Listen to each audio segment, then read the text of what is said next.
Hello students, today we will discuss about the direct gene transfer technique. In the previous videos, we have discussed about the agrobacterium mediated gene transfer. So, what is direct gene transfer?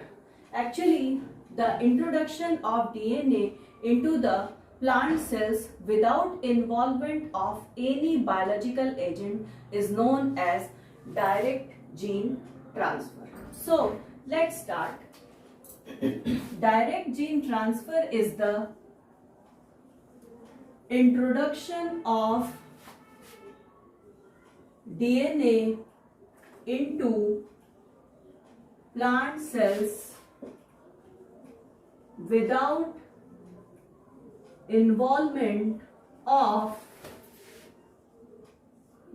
any biological agent, जैसे कि agrobacterium etcetera का involvement नहीं होना चाहिए और इसका जो result है वो कैसा होना चाहिए, स्टेबल होना चाहिए. मतलब कि अगर इंटीग्रेशन हो रहा है तो वो किस तरह का होना चाहिए, stable integration with results into stable integration. This is known as direct gene transfer. तो अगर हम स्पॉन्टेनियस अपटेक की बात करें, स्पॉन्टेनियस अपटेक ऑफ डीएनए, इसकी जो फ्रीक्वेंसी होती है वो क्या होती है, it is very low. That is why there are different chemical and physical agents are used for entry of DNA into the plant cells. तो बहुत सारे केमिकल्स और फिजिकल एजेंट्स का यूज किया जाता है जिसकी वजह से डीएनए आसानी से एंटर कर जाता है प्लांट सेल्स में. So there are various methods of direct gene transfer. The first one is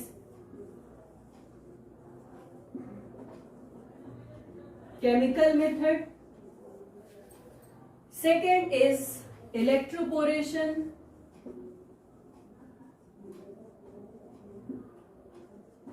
Third one is particle gun delivery.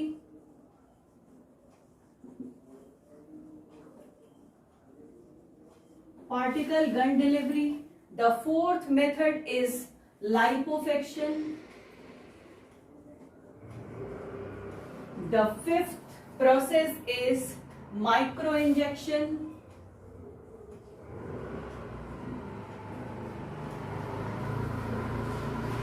The sixth method is macroinjection.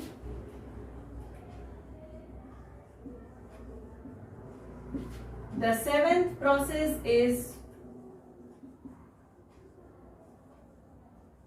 pollen transformation. The eighth process is delivery via growing pollen tubes. Delivery via growing pollen tubes. The ninth method is laser induced. And the 10th process is fiber mediated gene transfer. So these are the different methods which are used for the direct gene transfer.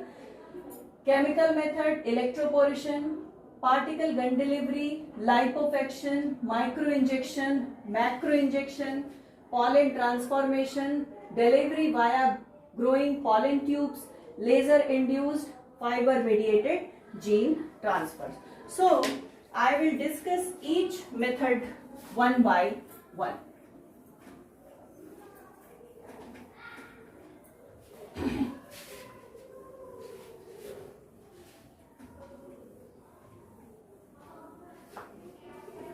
The first method is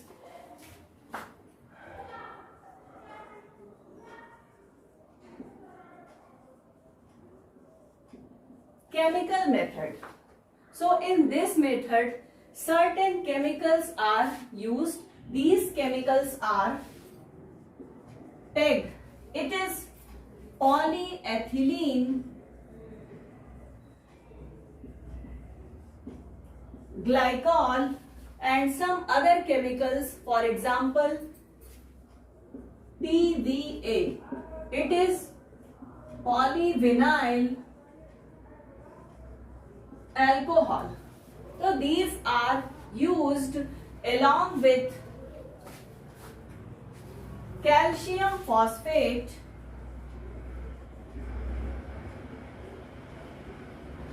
so these chemicals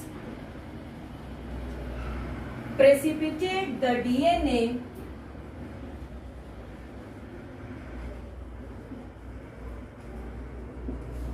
का precipitation हो जाता है on to the outer surface of plasmalemma. Plasmalemma की outer surface पे DNA का precipitation हो जाता है और the DNA precipitate is taken up by the cell by endocytosis. So it is the whole process in which several chemicals PEG, PVA and calcium phosphate are used, which causes the precipitation of the DNA onto the outer surface of plasma lemma or plasma membrane, and this precipitate of DNA is taken up by the cell through the process of endocytosis. So this is the chemical method. Now the second method is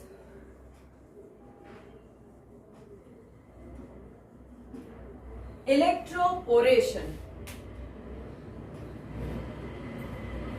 होता क्या है कि इसमें electric field, electric voltage provide किया जाता है.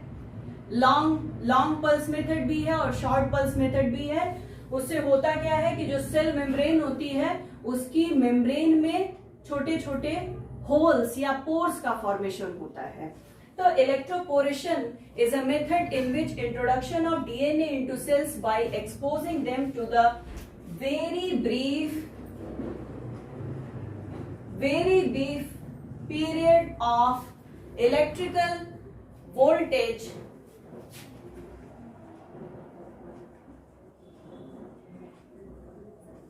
which are high and they cause transient pores into the cell membrane. छोटे छोटे पोर्स बन जाते हैं एंड थ्रू दीज पोर्स, इन पोर्स की सहायता से डीएनए में एंटर द सेल. अब इलेक्ट्रोपोरेशन के भी दो मेथड हैं, दो सिस्टम होते हैं. पहला है low voltage long pulse method. Low voltage का करंट रहता है लेकिन वो क्या होता है, लॉन्ग टाइम के लिए दिया जाता है. तो it is approximately 300 to 400 centimetre volt per centimetre for 10 to 50 microsecond. 10 to 50 microsecond के लिए दिया जाता है. 300 to 400 वोल्ट पर सेंटीमीटर का इलेक्ट्रिक फील्ड प्रोवाइड किया जाता है. एक ये मेथड है. दूसरा है high voltage short pulse. Pulses तो शॉर्ट होती हैं लेकिन हाई वोल्टेज होता है और ये होता है approximately 1000 to 1500 volt per centimetre for 10 microsecond. तो करीब 10 माइक्रोसेकंड के लिए हाई वोल्टेज शॉर्ट पल्स दिया जाता है.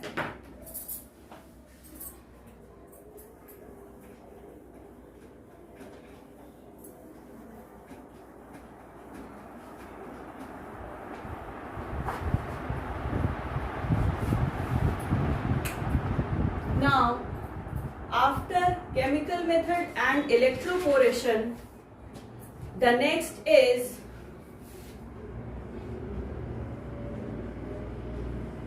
particle gun method. Particle gun method is a method in which 1 to 2 μm of gold or tungsten particles are used, और इनका करते क्या है कि इनकी कोटिंग कर देते हैं. They are coated over the DNA, जिसकी वजह से they enter the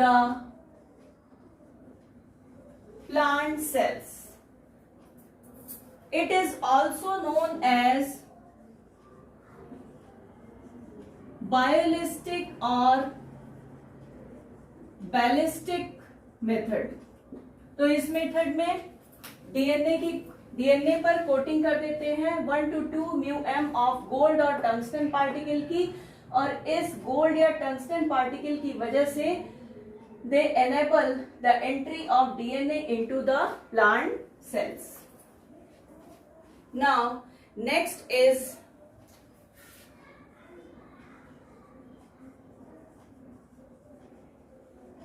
liposuction. Liposuction is the process in which introduction of DNA takes place through liposomes. Liposomes की सहायता से डीएनए की एंट्री कराते हैं प्लांट सेल में. लाइपोसोम्स क्या होते हैं? लाइपोसोम्स ये स्फेरिकल वेसाइकल्स होते हैं विथ एटलीस्ट 1 लिपिड बाइलेयर. तो ये स्फेरिकल वेसाइकल्स होते हैं जिनके पास एटलीस्ट 1 लिपिड बाइलेयर प्रेजेंट हो. These structures or these vesicles are called as liposomes. Through liposomes, the DNA enter the plant cells and the transformation frequency is about, इनकी जो transformation frequency है it is approximately 4 into 10 to power minus 5. Transformation की frequency ये है. Now after liposuction, the next is micro injection. Micro injection इसमें क्या होता है कि DNA solution is injected. DNA का सोल्यूशन बना लेते हैं और इसको क्या कर देते हैं? इंजेक्ट कर देते हैं. कहां पर? Into the plant sales. Plant cells में इंजेक्ट करा देते हैं through a capillary glass micropipette. Capillary glass micropipette की सहायता से इंजेक्ट करा देते हैं और इसके साथ लगा रहता है एक micro manipulator with the help of micro manipulator along with the micro injection assembly. तो माइक्रोपिपेट की सहायता से, जो कि एक कैपिलरी ग्लास माइक्रोपिपेट होता है, उसमें डीएनए सोल्यूशन को क्या करते हैं? एंटर करते हैं और they are injected into the plant sales.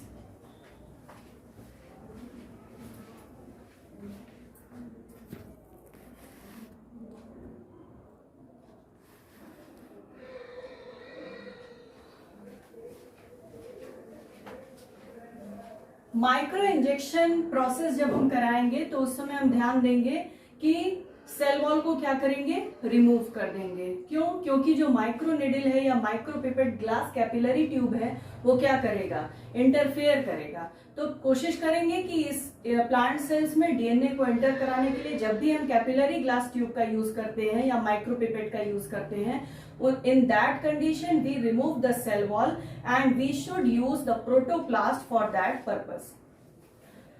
Now the next process is macro injection. इसमें हम क्या करते हैं, इसमें भी हम डीएनए सोल्यूशन का क्या करते हैं, इंजेक्शन देते हैं with the help of hypodermic syringe. और ये जो हाइपोडर्मिक सिरिंज है इसमें हम डीएनए सोल्यूशन को लेते हैं एंड दिस सिरिंज जब इंजेक्ट कराते हैं तो कहां पे कराते हैं, ल्यूमेन ऑफ इन्फ्लोरेसेंस, इन्फ्लोरेसेंस के ल्यूमेन में डायरेक्ट इंजेक्ट कर देते हैं। तो जो डेवलपिंग माइक्रोस्पोर्स हैं,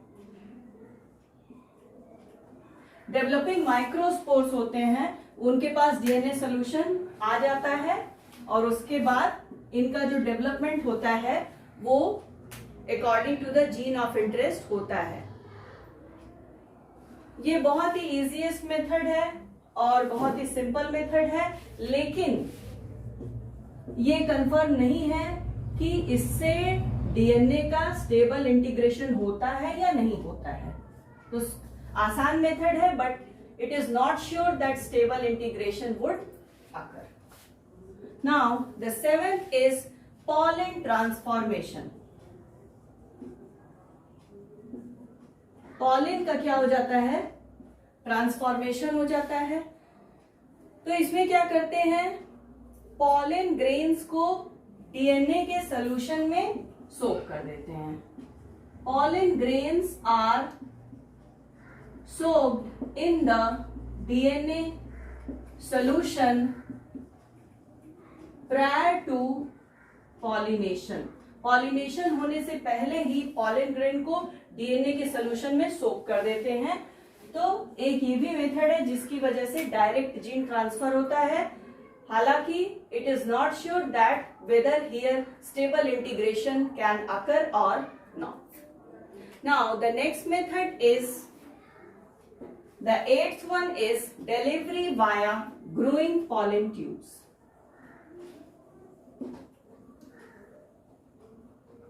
Growing pollen tubes. इसमें क्या करते हैं कि जो स्टिग्मा होता है, स्टिग्मा ऑफ अ फ्लावर, इस तरह का स्ट्रक्चर आप लोग देखे होंगे। ये है ओवरी, ये स्टाइल और ये जो पोर्शन है this is called as stigma. तो जो स्टिग्मा वाला पोर्शन होता है उसको क्या कर दिया जाता है, कट कर दिया जाता है। It is cut off. कब कट करेंगे, आफ्टर पॉलिनेशन, पॉलिनेशन के बाद कट करेंगे। पॉलिनेशन का टाइम हर प्लांट का अपना अलग अलग होता है, 1.5 से 2 मिनट का भी हो सकता है और हो सकता है कि 3 से 4 घंटे का भी हो। तो after pollination the stigma of a flower is cut off and the DNA solution is applied on the cut surface. ये देखिए इसको कट कर दिया गया, यानी कि इस तरह का हो गया। यहां पर हम क्या करेंगे, डीएनए सोल्यूशन को अप्लाई कर देंगे और इसके बाद जीन का ट्रांसफर हो जाएगा। एक एक्सपेरिमेंट इस पर किया भी गया था जिससे वैल्यूएबल रिजल्ट्स भी मिले। तो राइस में एक एक्सपेरिमेंट किया गया था जिसमें एनपीटी सेकेंड जीन का, यानी कि इसके डीएनए का सोल्यूशन बना करके कट सरफेस पे अप्लाई किया गया था। तो जो उनसे जो प्रोजेनी आई थी, यानी कि जो F1 जनरेशन मिला था, उसमें करीब जितनी प्रोजेनी मिली थी उसमें से 20% प्रोजेनी में एनपीटी सेकेंड जीन ये मिले थे, स्क्रीन हुए थे। तो ये मेथड थोड़ा बहुत यूजफुल है।